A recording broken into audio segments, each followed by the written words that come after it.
The most effective things that we have ever done in America is economic boycotts, pulling our money back. That's the only thing that the folks will understand. Anything more than that, they're not. Case in point, this sister, she breaks it down so well about if you want change, you got to mess with the money. Let's go ahead and roll that.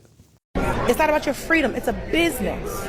So we're sitting up begging these white men to give us rights. No, affect their money. That's why white men change stuff. Segregation ended because of the Montgomery boys boycott, because the city of Montgomery almost went bankrupt because of an 18-month boycott. These white men all of a sudden changed their minds. Abraham Lincoln did not free enslaved people because he felt like he needed to do this. He did it to cripple the South economically. Anytime they've done anything, it wasn't to help us because we were humans. It was to mess up another white man's money. So we don't get rights until we mess up a white man's money. That's it.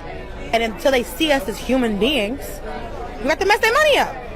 That's it. Now, the only thing that I disagree with her on is they have to see us as human, or they're going to see us as humans. No, they're not.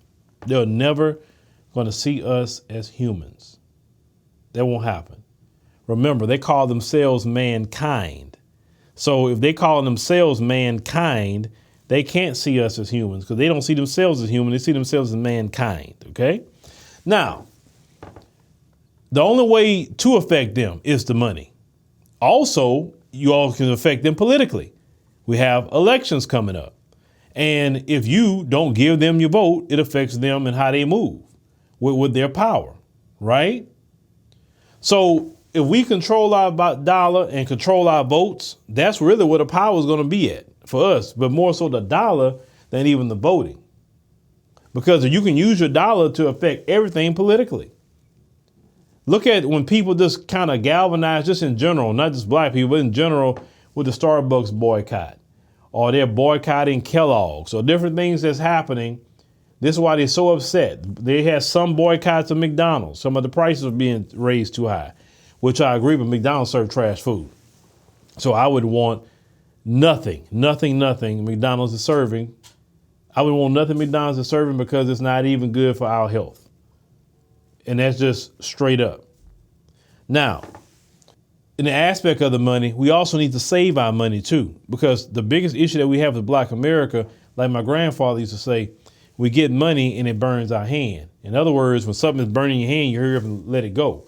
We're quick to, as soon as we get our money, to go spend our money. And it's not that all the time that we have no extra money. No, we want to say, oh, I want to treat myself. I want to do this or that and have no savings. And now we know most Americans live paycheck to paycheck, but we got to be a little disciplined to start saving some money just for a rainy day and not spend everything we have. We don't need the latest every single time a phone come out. We don't need to go get the latest phone. We don't need to be a slave to trends. We just need to make sure that we got clothes on our back, roof over our head, decent car to drive, save money. You can take vacations and stuff like that. Because some of you go spend your money all day with these corporations and they don't even respect you. Some of you go spend money with brands that don't even like us as Black people. Don't like us. Why do that? The moment you say you don't want Black people's money, I'm cool. Like the guy that created Lululemon. He said Lululemon was not created for Black folks to be wearing like that. That's all he needed to say. But unfortunately, you still got some Black people that still go shop at Lululemon, even though the guy who founded it said that. It's just that simple. We have to respect ourselves by holding our dollar in our pocket. And that's something that's free. We don't break no laws or whatever. And she's right. You know why in the George Floyd protest, everybody talk about DEI? DEI came out of the folks. We didn't ask for no DEI programs. They did that because we was affecting the money with those protests. So when you're affecting the money, they're willing to roll out the red carpet for you. We don't have to have a George Floyd uprising to affect the money. We can just say, you, not spending money with you because you and your company practice anti-Black racism and we're not spending no money with you. Trust me, it won't take long.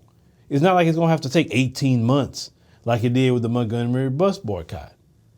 If you boycott some of these corporations 90 days, 6 months, and I'm pushing it when I say 6 months, a good 90-day boycott of Black America, of any corporation, major corporation, it'll break them.